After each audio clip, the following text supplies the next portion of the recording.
Hello, hello, good evening mga kadogo. Eto na naman tayo for our vlog.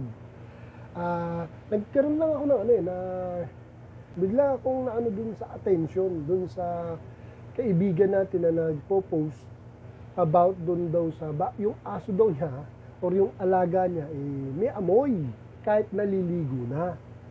Ako, itopic ko nga to, discuss ko nga to para may matutunan to mga kaibigan kong mga dog lover. Yung iba kasi syempre, hindi naman lahat marunong na kagad. Kagaya ko, until now, kahit na 8 years na akong breeder, nag-explore pa rin ako at naghanap pa rin ako ng mas maganda dun sa mas alam ko na mas nakakaalam pa at masigit pa sa nalalaman ko. So yun, nung nakita ko, nakuha yung attention ko mga kadogo. So, simple lang to, ito. Madali ang vlog lang to.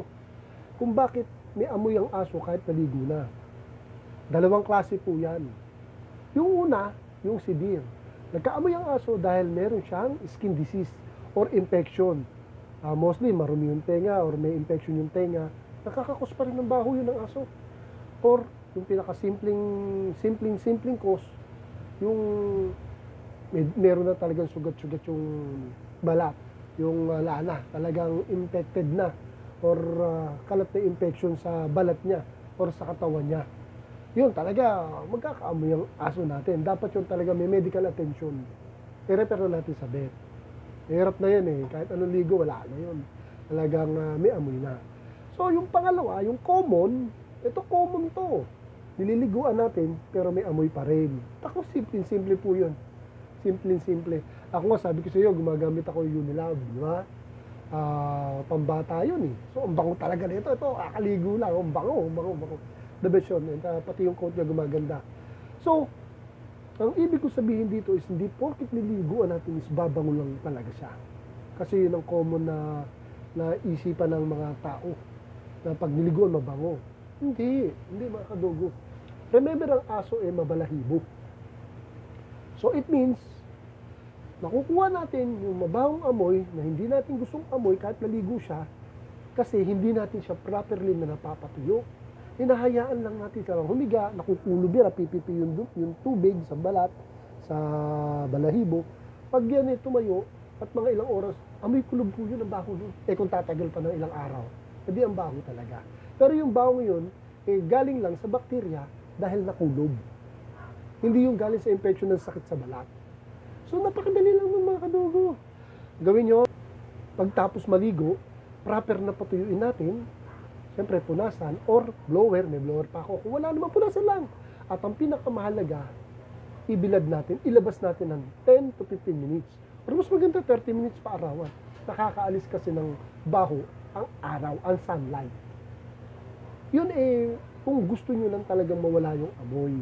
Okay? Kasi parang parang labahan yan Nilaban natin, tapos kinulub lang uli natin dun sa binlagay lang natin sa basket. Babaho, di ba? So, ganun yung aso. Binasanan nyo, niliguan nyo, hindi yung pinatuyo. Nakulub lang sa katawan niya yung basa. So, bumabaho siya. Again, bakterya lang po yung nagpapabaho doon. Kasi nga nakukulob. Nagpo-form ng bakterya. Pero kung mapapaarawan siya at mapapatuyo na maayos, walang amoy. Liguan niyo, tapos patuyuin, tapos ibilad, wala nang amoy. Yun lang ang the best way para walang amoy ang alaga natin. Again, yun sa mga walang sakit ang balat. Pag may sakit sa balat, kailangan ng medical attention, kailangan pong vet para makainom ng mga antibacterial or kung ano man yung dapat patay na bakterya sa katawan niya para mawala yung amoy. Yung sinasabi kong pagpapaligo, pagpapatuyo after maligo, at pagbilad sa aso, yun po yung wala siyang sakit sa anuman, wala siyang sakit sa balat. Napakagaling po nung para mawala ng amoy ang aso. Try niyo po. Maniwala kayo sa akin, wala magiging amoy. Ganun ginagawa ko dito, kaya walang amoy. Iba kasi naaarawan, natutuyo sila ng natural, lumahangin, naaarawan, natutuyo sila ng ganun. Walang amoy talaga. Okay? So, yun po muna uli. At nakuha lang yung attention ko dun sa, nag-comment dun sa isang group na ganun. So, ito yun, kasagutan. Simple lang po. Ulit, pagkaligo, sabon na maayos, or kung ano man yung ina-apply natin shampoo, sabon, or what. After po nun, pakabalaw at patuyuin. After patuyuin, palakarin natin po sa labas, mas maganda kung may araw. Kung wala naman, at least natural yung yung hangin or what, mawawala yung amoy talaga ng aso. Pero the best talaga kung maparawan. Okay po mga kadogo ha. Okay, see you again next time sa next vlog natin.